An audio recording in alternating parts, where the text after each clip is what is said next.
Good morning, students.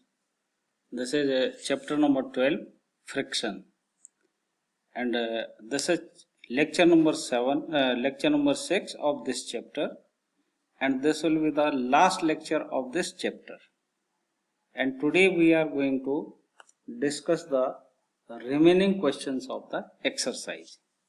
So in previous lecture we have discussed first 5 questions of the exercise.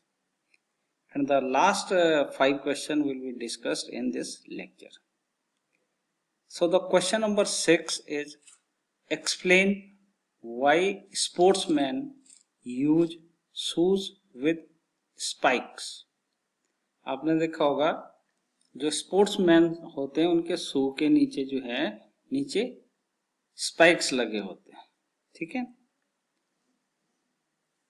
Sportsman use shoes with spikes because of the better grip given by the spikes while running. This is because the force of friction between the shoes and the ground increases with the help of spikes. क्या होता है कि वो जो शू होते हैं वो ground के साथ अच्छी ग्रिप बना लेते हैं, जिसके कारण फ्रिक्शन बढ़ जाता है.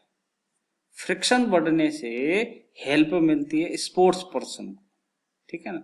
दे are running without any you can say control, so friction is necessary, otherwise the sportsman can get slipped in the ground.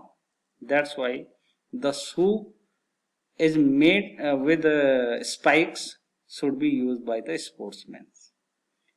Number 7, question number 7.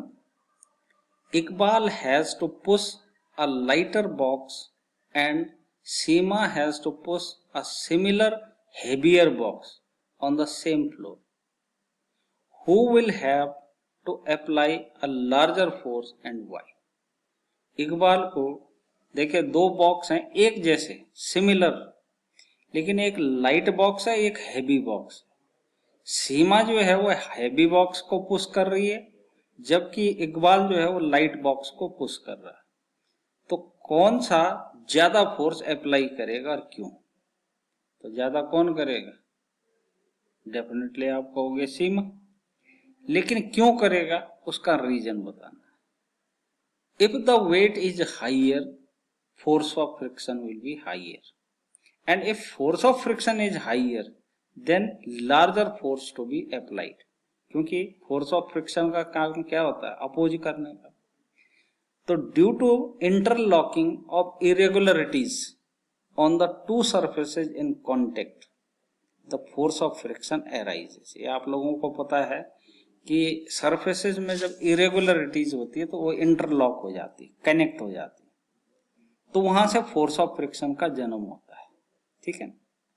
On the floor, when a heavy object is placed, the interlocking of irregularities on the surface of the box and the floor becomes strong. Heavy होगा तो interlocking ज्यादा होगी. This is because the two surfaces in contact are pressed harder. Hence, more force is required to overcome the interlocking. Thus, to push the heavier box, Seema has to apply greater force than the Iqbal. जिस wait को या जिस box को सीमा push कर रही है उसका wait ज्यादा है. वेट ज्यादा होने के कारण क्या होता है? What happens? इंटरलॉकिंग बढ़ जाती है, इरेगुलरिटीज के बीच में इंटरलॉकिंग बढ़ जाती है. और जब इंटरलॉकिंग बढ़ती है तो फोर्स ऑफ फ्रिक्शन बढ़ जाता है. फोर्स ऑफ फ्रिक्शन बढ़ेगा तो वहां पे आपको ज्यादा फोर्स अप्लाई करना पड़ेगा उसको पुश करने के लिए.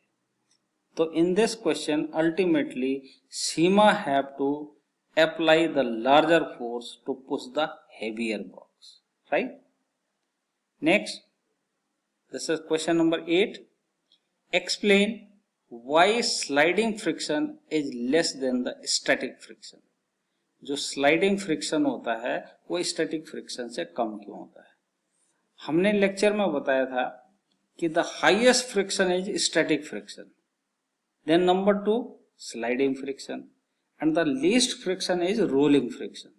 तो यहाँ पे क्वेश्चन ये है कि static friction, sliding friction static friction से कम क्यों होता है, राइट? तो when irregularities present in the surfaces of two objects in contact get interlocked with each other, friction come into play। तो फ्रिक्शन का मतलब क्या है कि इंटरलॉकिंग ऑफ द सर्फेसेस।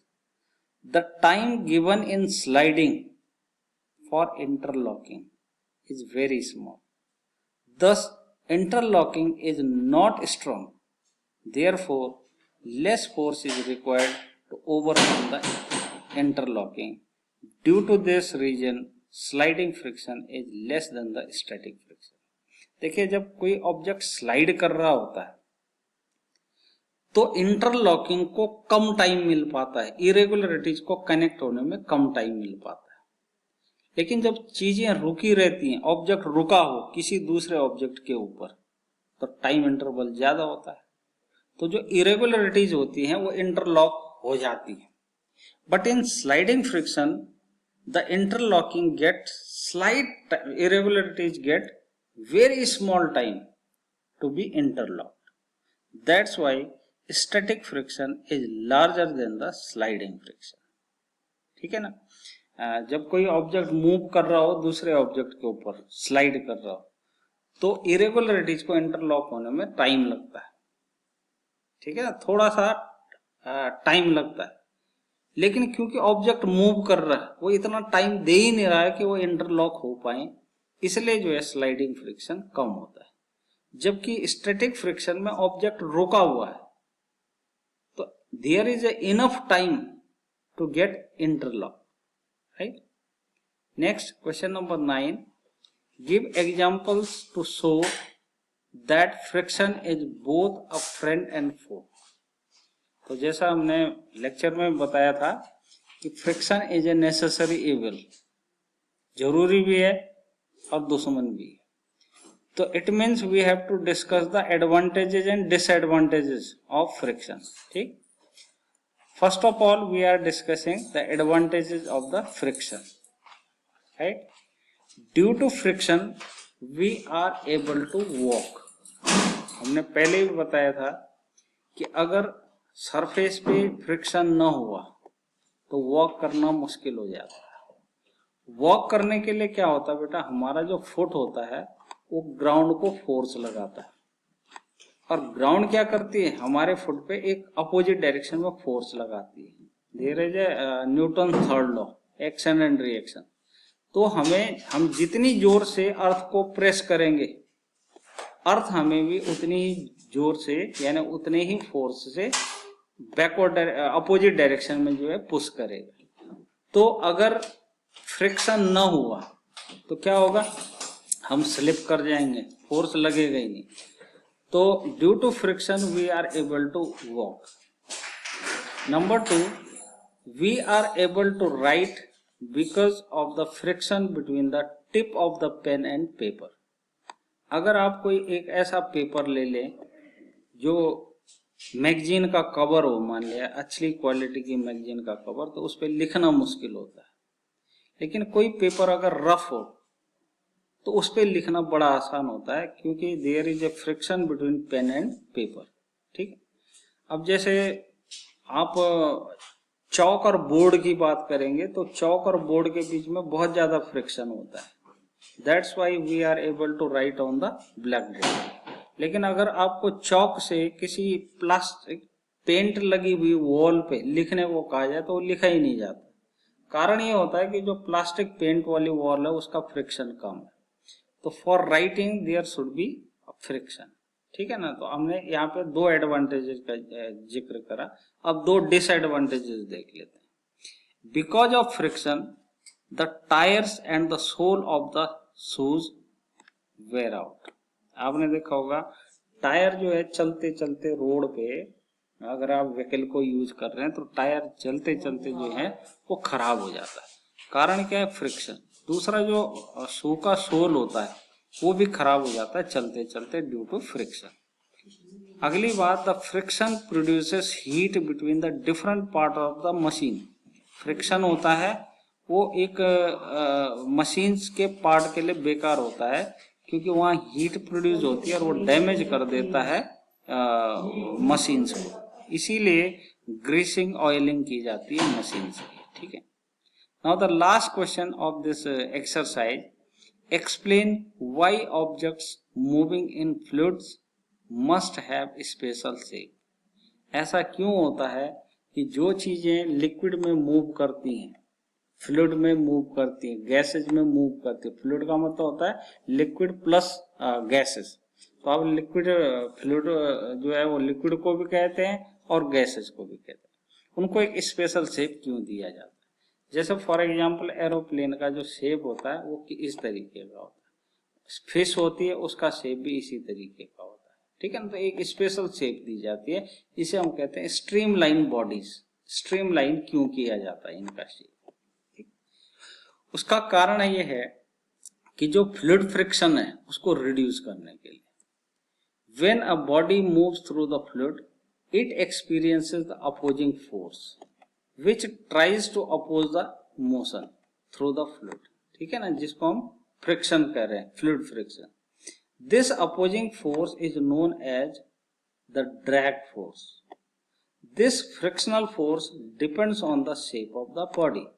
अगर बॉडी की शेप जो है वो स्ट्रीम लाइन ना हुई तो फ्रिक्शन ज्यादा लगेगा।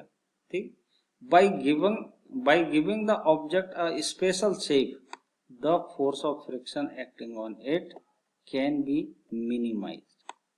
अगर हम ऐसा शेप देते हैं स्ट्रीम लाइन शेप तो क्या होगा, फोर्स ऑफ फ्रिक्शन कम हो जाएगा और वो ऑब्जेक्ट अच्छे तरीके से तेजी से मूव कर सकता है। आपने रॉकेट को भी देखा होगा, रॉकेट का जो शेप होता है वो भी ऐसे ही होता है स्ट्रीमलाइन शेप, ताकि वो मूव कर सके, अपवर्ड डायरेक्शन में जा सके। ठीक है, hence it becomes easier for a body to move through the fluid, है ना, ताकि वो फ्लूइड में अच्छे तरीके से मूव कर सके। ठीक, तो this was the last question of this exercise. Thank you very much.